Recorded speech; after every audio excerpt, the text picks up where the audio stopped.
Қалайсыздар достар, бүгін сіздермен өте дәмді болып шығатын салаттың рецептімен бөлісемін.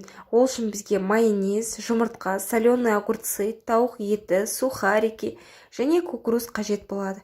Видеоның соңына дейін қараңыздар. Алдымен тауық етін кубик етіп турап аламыз. Қалған ингредиенттердің барлығын да осылай кубик етіп тураймыз.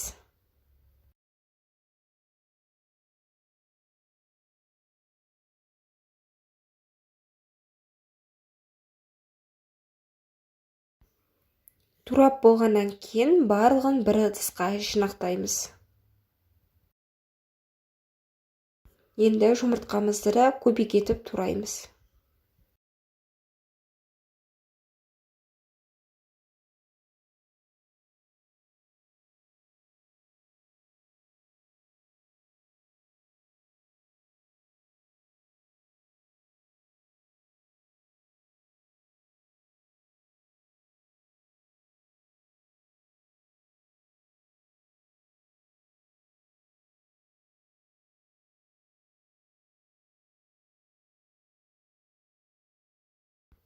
Турап болғаннан кейін оны да ыдысымызға салатын боламыз.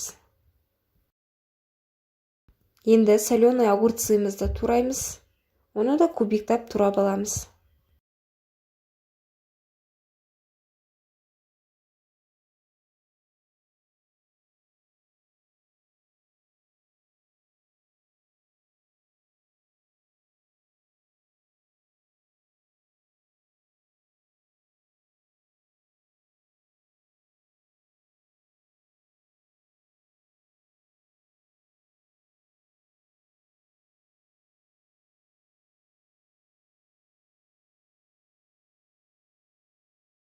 Енді оны да ыдысымызға саламыз.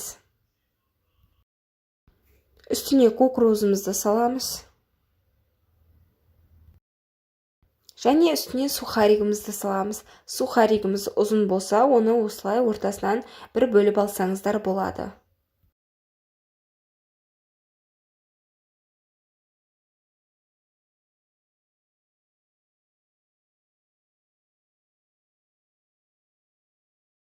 Енді үстіне майонезімізді құйып, және дәміне қарай тұз салып, жақсылап араластырамыз. Өте дәмді болып шығады. Сіздерге де жасап көруге кеңес беремін. Егер видео ұнаса, лайк басып, комментарий жазып кетіңіздер. Ас болсын!